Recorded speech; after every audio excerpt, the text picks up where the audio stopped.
Hello everyone. कल हम BSc second year में जो टॉपिक डिस्कस कर रहे थे क्लीवेज के अंतर्गत ब्लास्टुलेशन, इसमें हमने कल टाइप्स ऑफ ब्लास्टुला को डिस्कस किया था।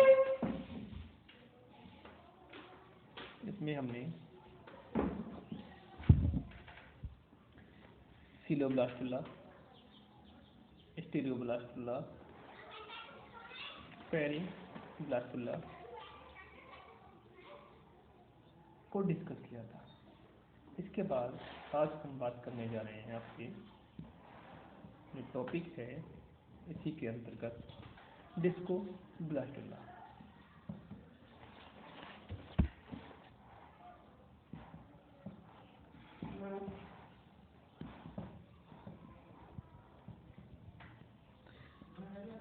इस टाइप का ब्लास्टुला रेप्टाइल्स, बर्ड्स तथा फिशिज में पाया जाता है।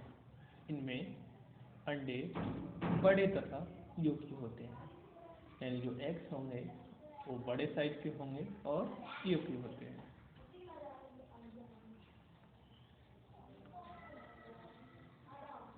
इसे डिस्कोब्लास्टुला कहने का कारण यह है कि यह एनिमल पोल की तरफ एक स्मॉल मल्टीलेयर फ्लैट डिस्क के रूप में अपेयर होता है। यह योग से सब टर्मिनल कैविटी अलग रखता है। अगर हम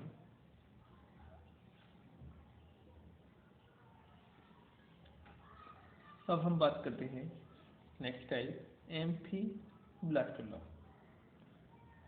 एम्फीब्लास्टुला की बात की जाए तो इस प्रकार का ब्लास्टुला कुछ स्पंज में पाया जाता है, यानी जो स्पंज होती हैं जो कि फाइलम पॉलीफेरा के अंतर्गत रखे गए हैं, तो उनके अंदर ये ब्लास्टुला बनते हैं। इसमें दो प्रकार के ब्लास्टोमियर्स जो स्ट्रक्चर में अलग होते हैं पाए जाते हैं। एग्जाम्पल हेतु साइकन में ब्लास्टुला का anterior half part flagellated cells का तथा पोस्टीरियर हाफ पार्ट बड़े non flagellated rounded granular cell से बनता है। अगर हम स्ट्रक्चर की बात करें तो ये आप देख रहे हैं, ये एक एम्फीब्लास्टुला है जो कि साइकन का एम्फीब्लास्टुला है। इसमें आप देख रहे हैं दो पोर्शन हैं, फर्स्ट एंड सेकंड। जो फर्स्ट वाला है उसमें स्मॉल साइज के सेल्स हैं, यानी फर्स्ट वाले पोर्शन में छोटी सेल्स हैं तथा सेकंड जो पोर्शन है उसमें बड़ी सेल्स हैं। बड़ी सेल्स में फ्लैजिला अब्सेंट है, जबकि छोटी वाली सेल्स उनमें फ्लैजिला प्रेजेंट है। यानी जिन सेल्स में फ्लैजिला प्रेजेंट हैं उनको कहते हैं फ्लैजिलेटेड माइक्रोमियर, और जिन सेल्स में फ्लैजिला प्रेजेंट नहीं है और उनकी संख्या भी छोटी वाली सेल्स की तुलना में थोड़ी कम है और उनकी आकृति की बात करें या साइज की बात करें तो उनका साइज बड़ा है, इसलिए इनको नॉन फ्लैजिलेटेड मैक्रोमियर कहते हैं। यानी फर्स्ट पोर्शन जिसमें माइक्रोमियर्स हैं उनमें फ्लैजिला प्रेजेंट है, सेकंड पोर्शन जिसमें फ्लैजिला अब्सेंट हैं तथा सेल्स बड़ी हैं वो कहलाता है नॉन फ्लैजिलेटेड मैक्रोमियर्स। तो ये आपका स्ट्रक्चर था एम्फीब्लास्टुला का।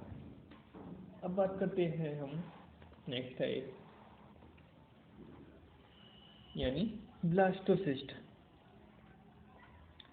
इस प्रकार का ब्लास्टुला मैमल्स में पाया जाता है। इसकी मैमल्स में क्लीवेज रेगुलर होता है तथा इनमें डिवीजन सेल्स के अंदर एक स्मॉल कैविटी अपीयर होती है। इसी कैविटी को ब्लास्टोसिल कहते हैं। मतलब दो सेल्स के जो बनती हैं माइक्रोमियर्स और मैक्रोमियर्स, उनके मध्य एक कैविटी पाई जाती है। ये कैविटी कहलाती है ब्लास्टोसील। इसमें सेल्स के क्लस्टर को दो ग्रुप्स में डिफरेंशिएट किया जा सकता है।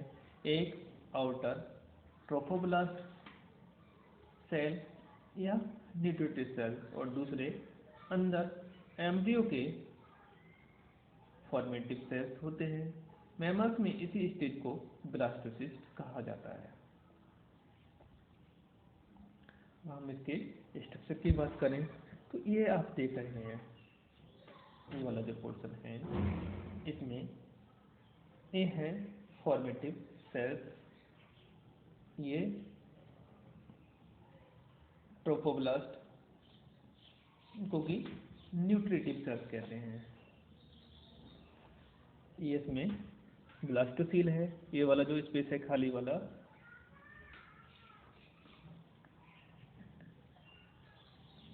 अब बात करते हैं ब्लास्टुला इन चिक। चिक का मतलब होता है मुर्गी से, मुर्गी का एग होता है, उसके अंदर जो ब्लास्टुला होता है, अगर हम उसके ब्लास्टुला की बात करें तो वो किस तरीके का दिखता है।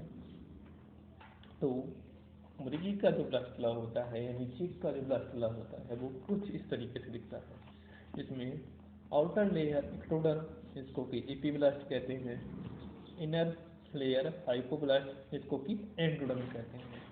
इसके बीच वाली जो कैविटी है वो कहलाती है ब्लास्टोसील। अब हम बात करते हैं फ्रॉग के ब्लास्टुला की, यानी जो फ्रॉग है उसमें ब्लास्टोलेशन किस तरीके से होता है। तो जो फ्रॉग का ब्लास्टुला है क्लीवेज के दौरान इस टाइप का ब्लास्टुला बनता है, जिसमें आप देख पा रहे हैं ऊपर की तरफ छोटी छोटी सेल्स हैं जो कि माइक्रोमियर्स हैं और नीचे की तरफ मैक्रोमियर सेल्स हैं। और इन सेल्स के मध्य में आप एक खाली स्पेस देख रहे हैं, यह है ब्लास्टोसील। यानी माइक्रो तथा मैक्रोमियर्स दोनों सेल्स डिवाइड होकर पूरे पोर्शन में फैल जाते हैं और उनके मध्य में एक खाली स्पेस बचता है। इसी स्पेस को हम ब्लास्टोसील कहते हैं। तो ये है आपका स्ट्रक्चर ब्लास्टोलेशन इन एम्फीबियन, यानी जो एम्फीबियंस एनिमल्स हैं उनमें ब्लास्टोलेशन की प्रोसेस क्या होती है, किस तरीके से ब्लास्टोलेशन होता है, किस टाइप का ब्लास्टुला होता है। तो ये जो डायग्राम है ये फ्रॉग के ब्लास्टुला का है, यानी फ्रॉग जो कि एम्फीबियंस हैं, जिसको आप मेंढक के नाम से जानते हैं, तो उसका ब्लास्टुला कुछ इस तरीके से होता है।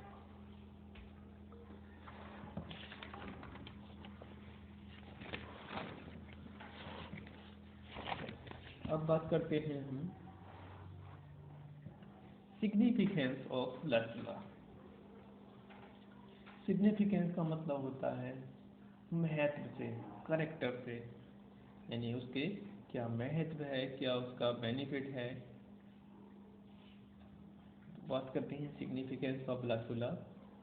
क्लीवेज, मॉरुलेशन तथा ब्लास्टुलेशन ऐसी तीन एस्पेक्ट्स हैं जिनमें सेल्स का डिफरेंशिएशन तथा एम्ब्रियोजेनेटिक डिफरेंशिएशन हो जाता है। इसमें मॉर्फोजेनेटिक चेंज भी दिखने लगते हैं, यानी क्लीवेज के दौरान मॉरुला, ब्लास्टुला, जब जाइगोट बनता है, जाइगोट के दौरान क्लीवेज की फॉर्मेशन होती है। क्लीवेज के बाद मॉरुला बनता है, ब्लास्टुला बनता है।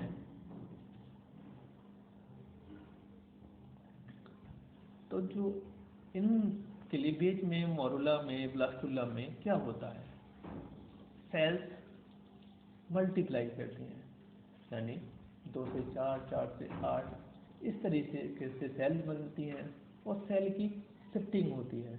और ये सेल्स शिफ्ट होकर एक एक सेल्स एक एक ऑर्गन का, यानी अगर हम ह्यूमंस की बात करें तो जितने भी ऑर्गन्स बनते हैं वो इन्हीं सेल से उन ऑर्गन्स की उत्पत्ति होती है। यानी जो क्लीवेज के दौरान ऑर्गन्स सेल से डिवाइड होती हैं, यही आगे चलकर एम्ब्रियो में ऑर्गेनाइजेशन का भी वर्क करती है। यानी इन्हीं से ऑर्गन बनते हैं जिनमें सेल्स का डिफरेंशिएशन तथा एम्ब्रियोजेनेटिक डिफरेंशिएशन हो जाता है। इसमें मॉर्फोजेनेटिक चेंज भी देखने लगते हैं।